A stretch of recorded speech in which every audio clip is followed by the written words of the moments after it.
The Three Billy Goats Gruff. There once were 3 billy goats who lived happily in a meadow. But as time passed, the meadow ran out of grass for them to eat. They searched far and wide for a new place full of fresh grass. Finally, they came upon a bridge. Across that bridge was the greenest, nicest land they had ever seen. But something about the bridge also seemed a little scary. Like maybe something was hiding beneath it.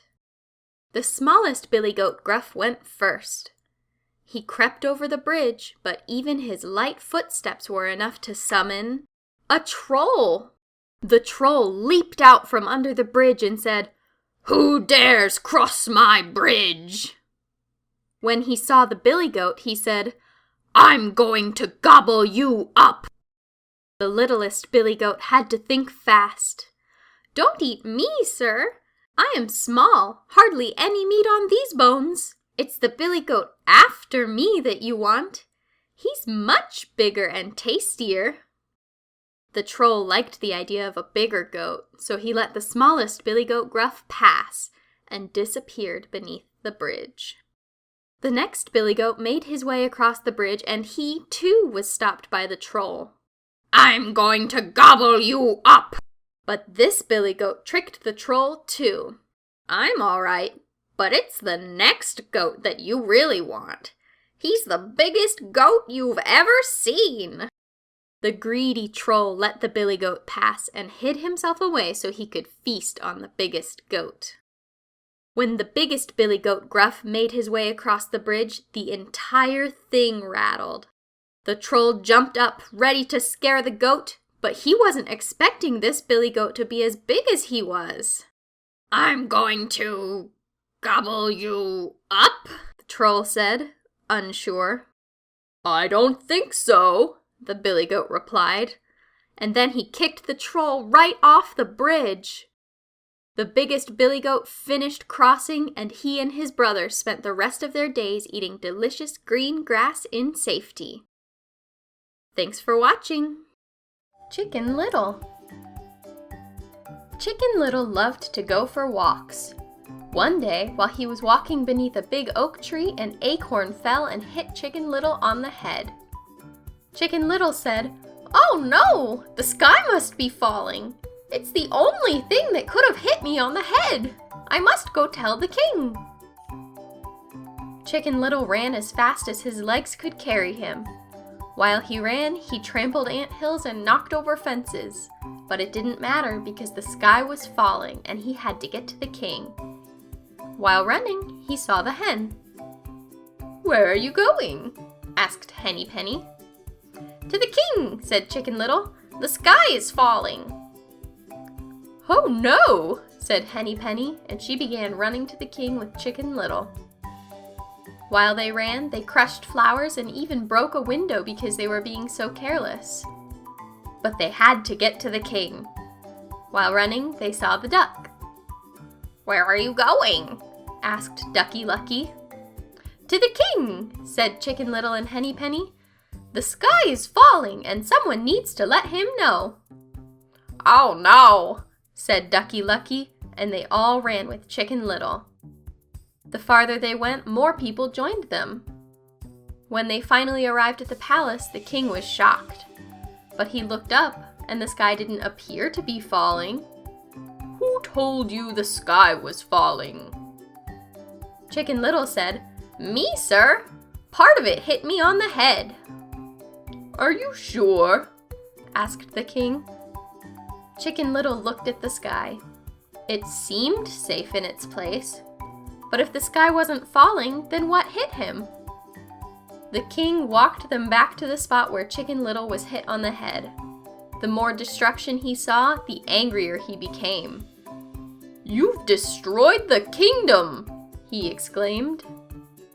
When they finally got back to the spot, Chicken Little noticed the acorn. He felt so foolish. It was right there the whole time. If he'd just looked harder and hadn't jumped to conclusions, he wouldn't have scared everyone and made a mess of his town. Thanks for watching. The Frog Prince. There once was a beautiful princess who was walking around the grounds of her palace. She rested next to her favorite pond. While she rested, she played with her favorite golden ball. It was a gift from her mother, and the princess loved it so much that she carried it with her everywhere. But she threw the ball too high and couldn't catch it.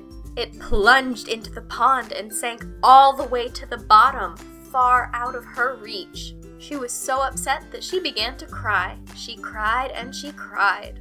Suddenly, a frog popped its head out of the water. "Excuse me, miss, why are you crying?"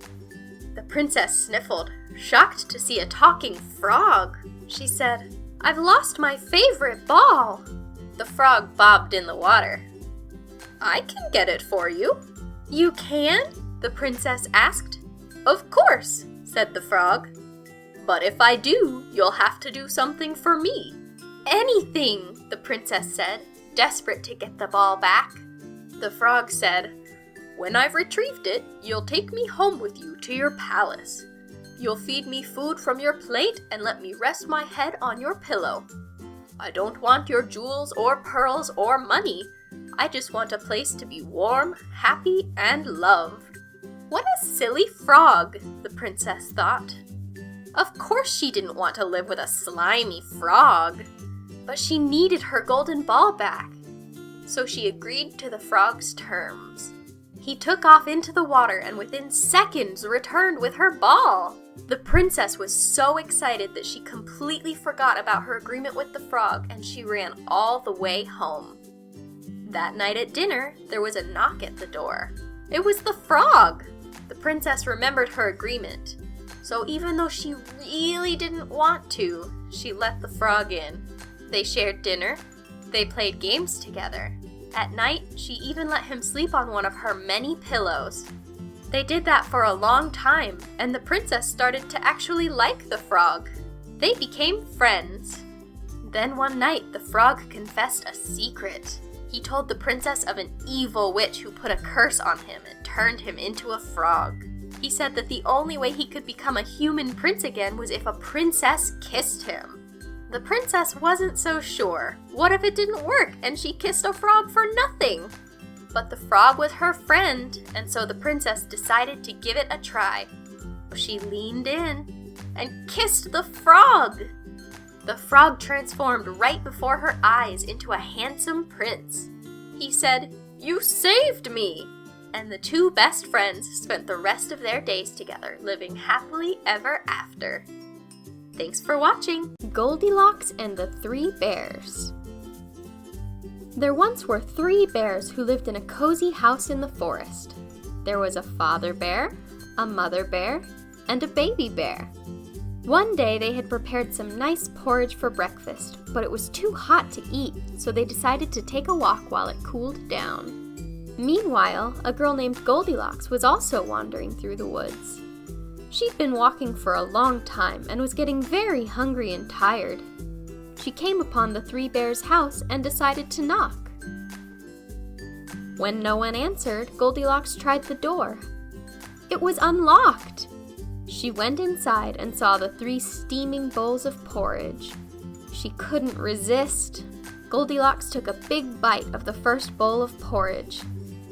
"This is too hot," she said, moving on to the second bowl. She took another big bite. "This one's too cold." She moved to the last bowl and took a bite. "This one's just right." And she gobbled up the rest of that bowl of porridge. Full and warm, Goldilocks decided to sit for a while. She sat down in the first chair, but it was too big. The second one was too big too. The third one was just right, so Goldilocks leaned back to relax. But the chair splintered and broke beneath her. She was about to leave when out of the corner of her eye she saw the bedroom. There were 3 cushy beds in there that she could lie down on. She tried out the first one. "This one's too hard." So she tried the second one. "This one's too soft." But then she tried the third bed. "This one's just right," she said, and she fell asleep. She was so sound asleep that she didn't hear the 3 bears come home. Papa Bear looked at the food and said, "Someone's been eating my porridge." Mama Bear looked at her bowl. "Someone's been eating mine, too." Then Baby Bear said, "Someone's been eating mine, and they gobbled it all up." They started checking the rest of the house and saw the chairs. "Someone's been sitting in our chairs," Papa and Mama Bear said. Baby Bear looked at the remains of his chair and wailed, "Someone's been sitting in my chair too, and they broke it." Then they checked the bedroom. "Someone's been lying in my bed," said Papa Bear. "Mine too," said Mama Bear. Baby Bear said, "Someone's been sleeping in my bed, and she's still there." At that, Goldilocks finally woke up. When she saw the 3 bears standing over her, she was so frightened that she leaped out of bed and ran all the way home and never bothered the 3 bears again. Thanks for watching!